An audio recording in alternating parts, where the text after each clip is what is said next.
Yes, hello mga ka-people. Our next destination is Cebu Bohol Exhibition Journey, diba? Nakasanag through group travelers kasi nag-group tour kami. Group tour sila pala. And then, they book at Amazing Skybright Travelers. Yan. Diyan makikita nyo mamaya sa video ko lahat ng mga info na dapat nyo malaman. Thank you so much for your always support for supporting me lagi. Salamat po na marami at kung nais nyo pong makita muli ang aming journey sa Cebu and Bohol, go to my video. Ito yung travel agency na kanilang pinuntahan at nag-book sila rito upang sila ay makapasyal doon sa Cebu and Bohol. Ito yung Amazing Skyway Travel Agency, Skybright Travelers, yan. Nandito yung itinerary na pinakita ko na po sa inyo. 4 days na 4 days na pasyalan. 3 nights and 4 days po ito na travel. Kung if you're alone and don't want anybody na pero you want to know makakilala na marami pang ibang tao, you can join this group kasi group tour po ito. Kung meron naman kayo 4 or 6 kayo o grupo pa barkada, pwede kayong mag-book.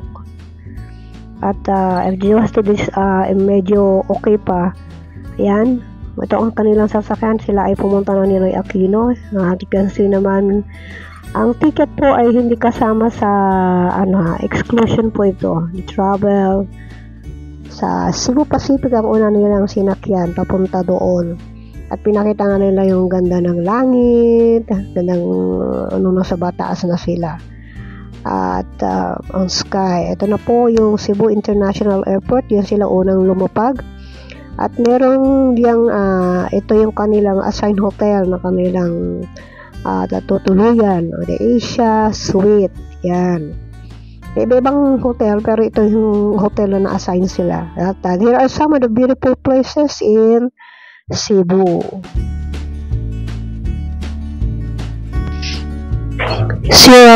Cyril Garden, yun yung una natin pinuntahan.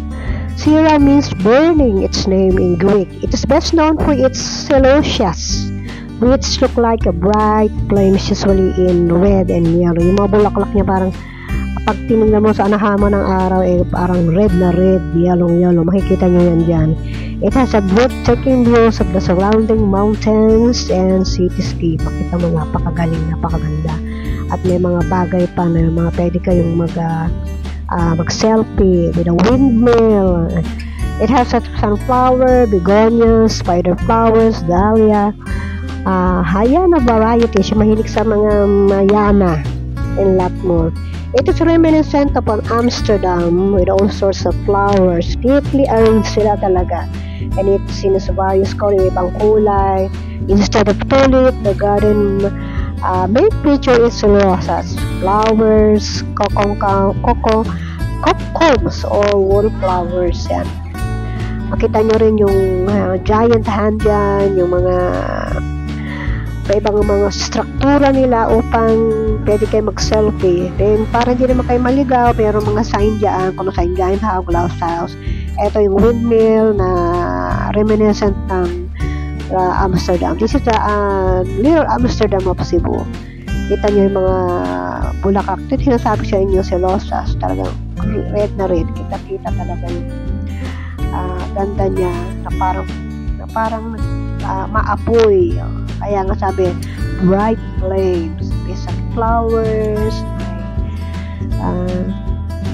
Iba-iba pang mga nangyari.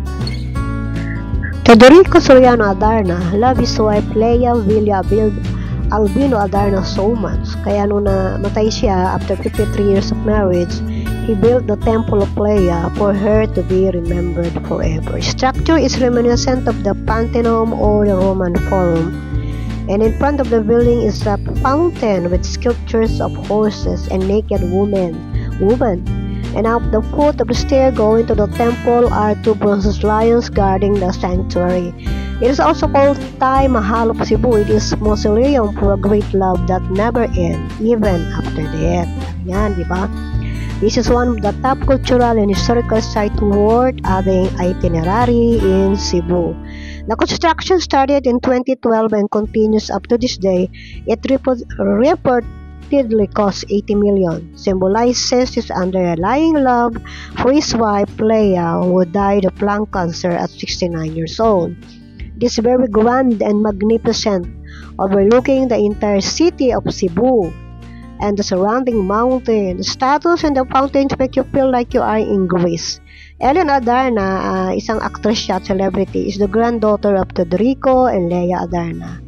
His mother, it has a various collection of Leia Adarna. Marami siyang mga collection dyan na inyong makikita sa kanya. Mga picture niya, yung mga figurines, mga vases na talagang fan din ako ng mga malalaking vases talaga. Especially may nakita ko na yung red vases nila dyan. Ang laki-laki. Gandang-ganda ako. Ito yung mga stair na kung saan pwede kayo mag-selfie. Gaya nga nung nasabi dito, nasabi ko sa inyo na it is one of the cultural and historical site worth adding in itinerary Cebu. Ito yung mga picture, mga collection ni Leia Adarna. At talagang maganda naman talaga. Siguro it symbolize true love even after death talaga. You remember his love. Ito yung mga iba-ibang mga vases at makikita nyo yung mga collection. Siguro lahat ng collection ni ayan si Leia at ang kanyang asawa. At siguro para ma-share din ni Mr. Teodorico, no? Ni Mr. Teodorico ang mga collection ni Madam Leia, ni Leia.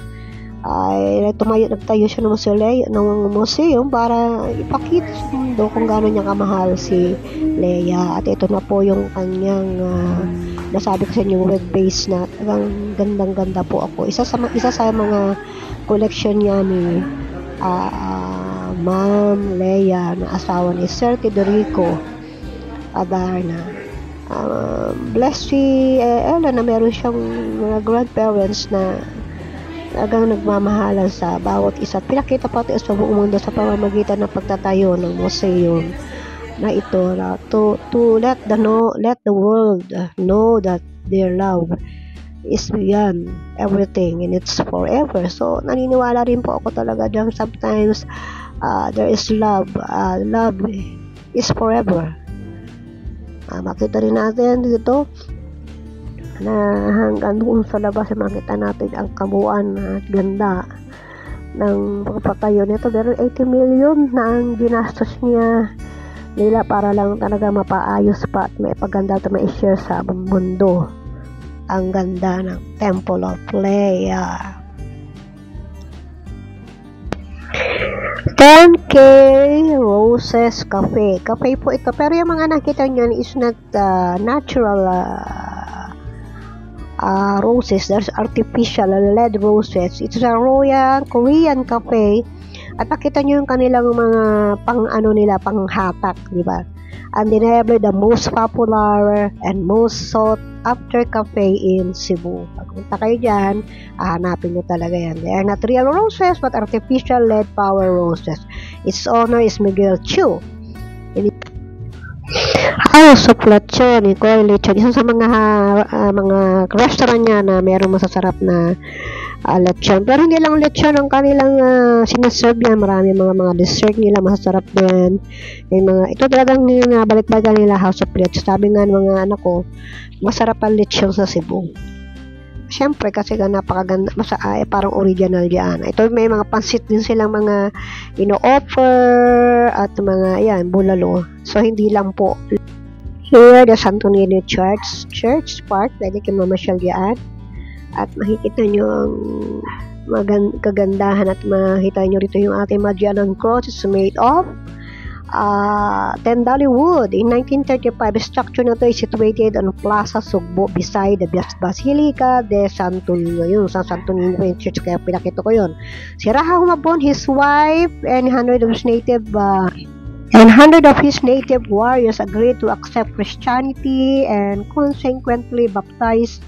Then Magellan planted a cross to signify this important event about the propagation of the Roman Catholic faith in what is now Cebu. In 1521, April 14, it's planted to commemorate the conversion of Queen Juana and Raha Humabon to Christianity. Ferdinand Magellan, Portuguese explorer, is originally considered authentic. It is a historical symbol of the armbal of Ferdinand Magellan in Philippines in 1521. It is done by Pedro Valderrama and the planting of the wooden cross. Tabuan Market, Cebu. It is famous stop for dried fish and local delicacies like otap and many more mga dried mango. Masasarap ka mga dyan, kaya lang pag ikaw sasakay airplane, bawal. Sakay ka na lang ng barko.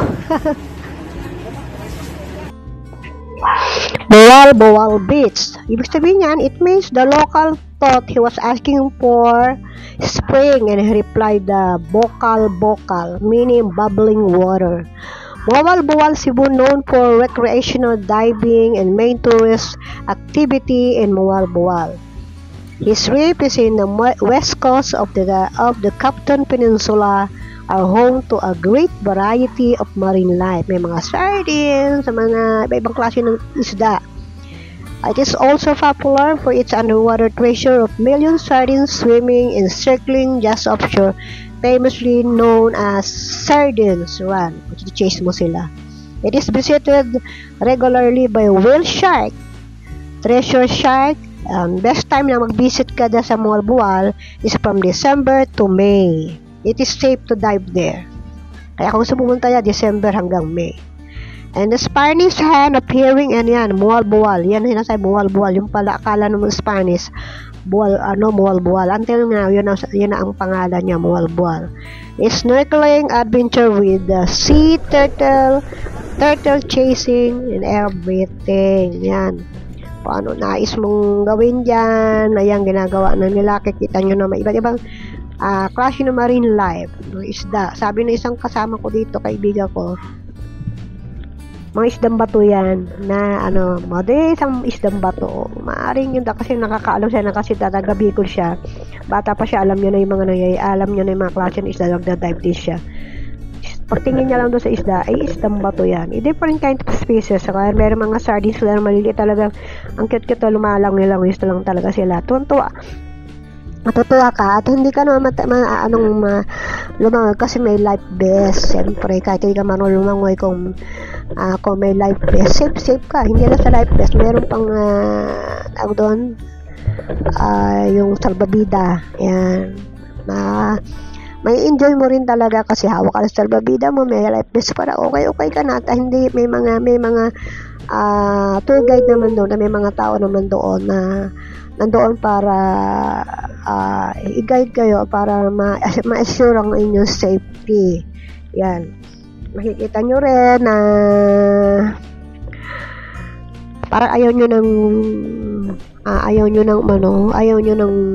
humahon. But yung mga ganitong pasyalang kailangan rin kayo, mabilis din kayong kumilos. Bawal ang medyo mabagal-bagal at sasabing wait at yung mama-arte, bawal. Kasi group tour nga ito. Pag sinabi nung pupunta tayo ganun ng oras, pag sinabi alis na, uwi na. So you need to be fast enough, energetic enough na para makita yung mga ibang klase ng isda na to, lumangoy. Ayaw nyo naman, doon lang kayo sa bangka, pero mas maganda talaga pag may injury mo talaga, pag talaga numisisidi kayo yung snorkeling at may mga bagay na siyempre noon nyo lang makikita, kaya enjoy nyo. Siyempre nag-tour na nga kayo, di enjoy na nyo na, yung lubos-lubosin na. Yan ang sinasabi ko. Like this, like that, like my daughter, lahat po sila, they're enjoying so much, kahit na medyo nabilad-bilad ka na sa araw. Sabi nga nila, meron lang silang angal doon, ang Cebu mainit, sabi nila. Just the climate there is warm, mainit, yan ang sasabi nila, pero enjoy naman. Kahit medyo manakit-nakit yung mga kalamnan nila, kahit medyo sinipon-sipon nagnagnat sila kasi nabigla siguro sila, na-enjoy so much kasi wala itong wait kasi pag ganito schedule kaya naman walang pahipahinga. Pag ganito oras punta na rin sa isang lugar dito, pupunta kayo sa isang lugar. Ito nga sa ano, kaya ito ang pinakamahaba ko kasi hindi 1 day lang yan, 2 days po yan. 2 days po yan na yung una doon sa mga pag-aano ng mga isda. Pero yung unang nila, yun doon sa whale shark. Yung sa whale shark yung first day na talaga nakita nila ang ganda. Nakita nyo naman. Laki-laki ng whale shark daw sabi. Pero mabait. Hindi ko alam kung yun yung tinatawag tambon. Hindi ko alam. I have no idea. Wag sabihin nyo sa Tagalog yun. Nakikita nyo sila. Nandiyan yan yung pangalawang araw. I think so. This is the second day ng kanilang paglalakbay. Ng kanilang snorkeling. Pag nila dyan sa dagat. Kitang-kita nyo ang ganda ng langit. Ang ganda ng kulay ng tubig. Siyempre maiinganyo ka. Tapos safety ka naman, meron ka namang mga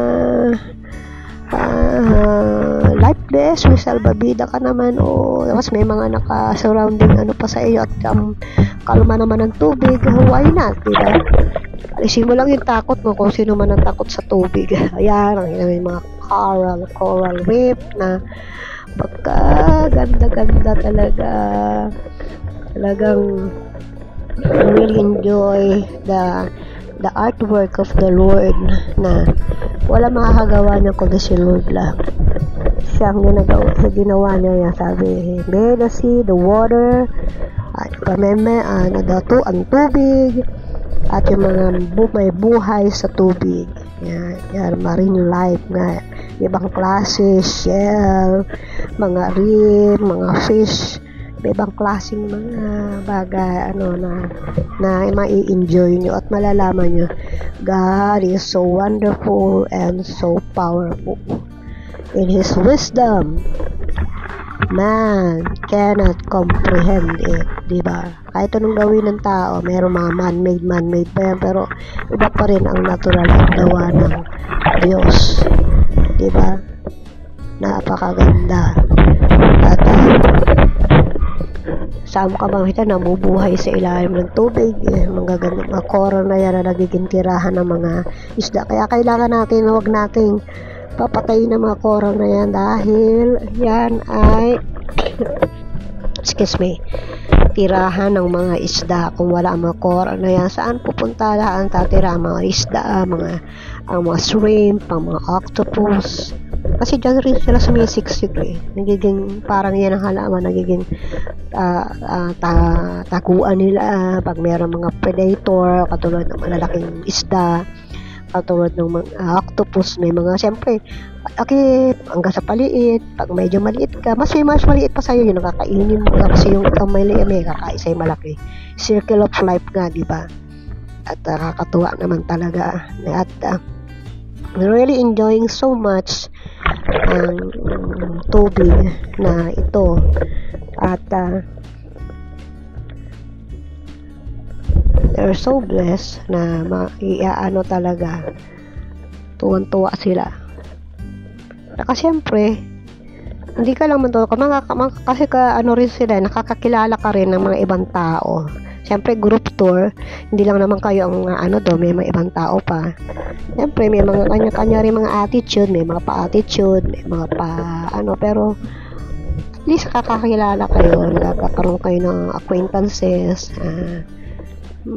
nagiging kayo, na nagkakilala nyo ang bawat isa, nagkakangitian, kakakwentuhan, ganyan tayo mga Pilipino, kahit hindi tayo makakilala. Kunti ano lang yun, nag-uusap na, yan ang maganda sa Pilipino, yung hindi tayo rude, hindi katulad ng ibang lahi. Tayo talaga konti lang, ngingiti na, nakikipagkwentuhan na, mag-uusap lang kami, nagkasama ka, nagtatawanan na, nagbibiruan na, masama ng lalangoy sa ilalim ng dagat para tignan ang gawain ng Panginoon at how na maano natin yan. At nakikita rin natin dito, malapit na natin makita sa mga coral na yan, napakaganda ng coral na yan na lagi nga sinasabi ko, huwag natin sisirain ng mga coral reef. Mga coral na yan, nagsisilbing bahay at tahanan ng mga marine, ng mga iba-ibang different kind of species of fish and aquatic animals like turtles, like sardines, yung mga isdang bato daw. Yan. Ito na po tayo yung kanitong first day. Encountering, close encounter with the whale shark. Baby pa lang yan, yung shark na, whale shark na yan, tambunting. Yung whale shark na yan, baby pa lang yan. Ang mother niya, ang nanay niya nasa ilalim. Hindi pa siya maakyat. Kumbaga nalalakihan na tayo, pero baby pa lang yan, may mas malaki pa dyan. At kaya lang siguro gusto niya makipag-intervene sa mga human. So tuwan-tuwa siya na malangoy doon, na makikita talaga yung ganda na ang mababait naman pala daw ng mga human. Kasi mabait niya rin, kasi hindi naman lahat ng whale pero talagang killer whale, pero siya very maamo.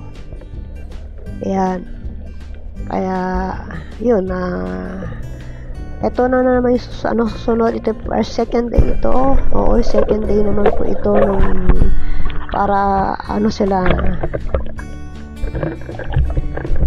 mag-chase sila ng sardines. Yan to,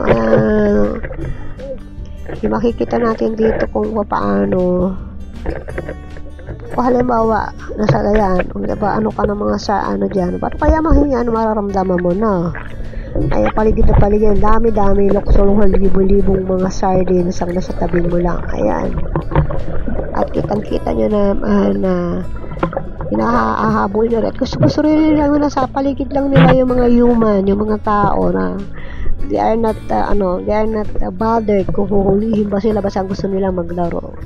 Kaya nga kung gusto mo kaya nga tinawag na sardines run, dahil nakikipag-chase ka doon sa sardines. Medyo inuubo po ako, kaya medyo mahirap ako kasi nangangatibig. Ang dami kong pagsasalita na ako. Ayan, napakadami. Libo-libong sardines. Talagang hahabol-habulin mo, nagpapahabol naman sila.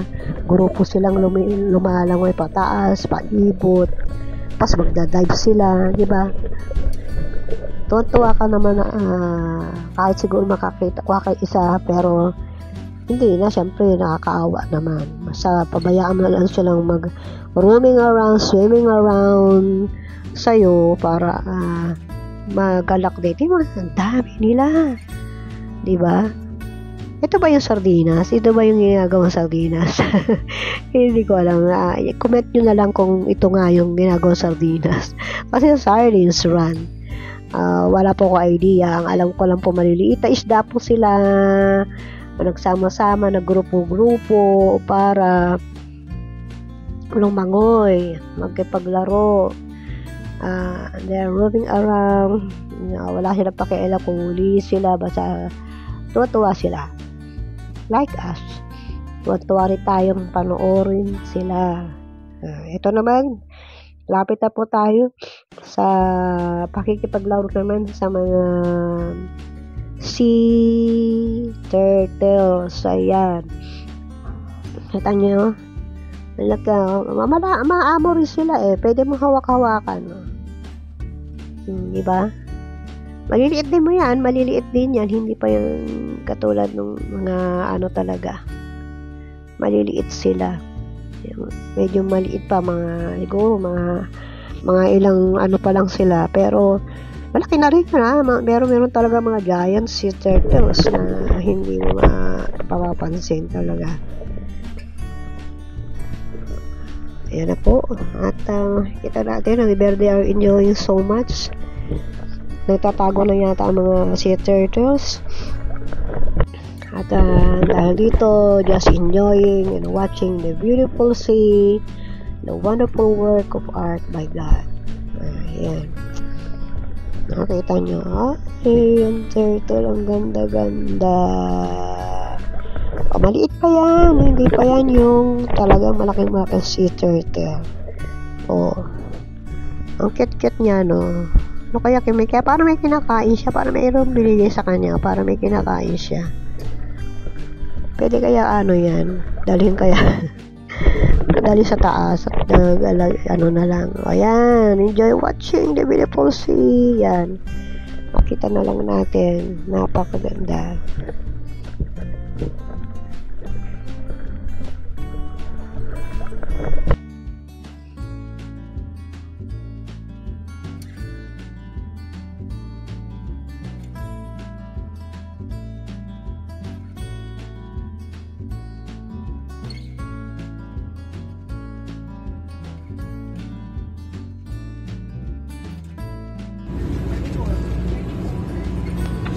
Our next destination, Bohol, through ferry boat. Yan, sumakay sila ng ferry boat.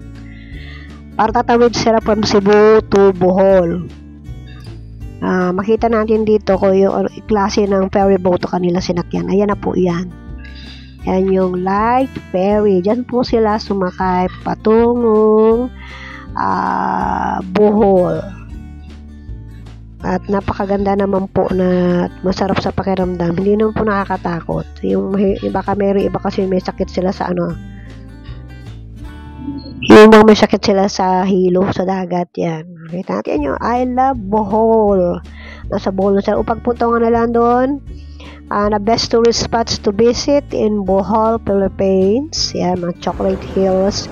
Ito po yung Baclayon Church. It was founded by the Jewish priests Juan de Torres and Gabriel Sanchez in 1596 and became the oldest Catholic church in Bohol. It was celebrated as parish in 1717 and it was completed in 1727. The Augustinian Recollects succeeded the church since then. After ng 1727, ang mga Pact is Asia Treaty in the Philippines intended to seal a friendship or treaty or to validate an agreement, make cut strip in their hands and pour their blood into cup filled with wine or any liquid. This is between Spanish explorer Miguel Lopez de Legazpi and Dato Sicatona, chief plain of Bohol on March 16, 1565 to seal their friendship.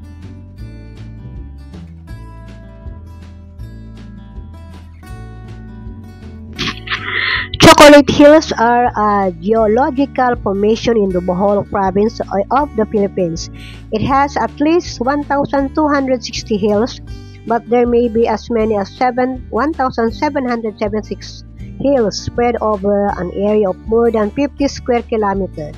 They are covered in green grass that turns brown during any season, transforming the entire region into seemingly unending rows of chocolate kisses. It says, about 2 million years ago, the sea covered the area, but following the movement of tectonic plates, the sea retreated, leaving behind an accumulation of coral and shell over the centuries. Erosion, rain, and wind scattered these agglomerates into cone ranging from 30 to 50 meters in height. Yan, kita mo para mga chocolate kisses. Hershey's chocolate kisses. Hindi na sila umakyat doon sa dahil ang layo, naghintay na yun na lang sila sa baba. Pero iba gusto umakyat sa taas. Akyat kasi 15 meters. 15 meters.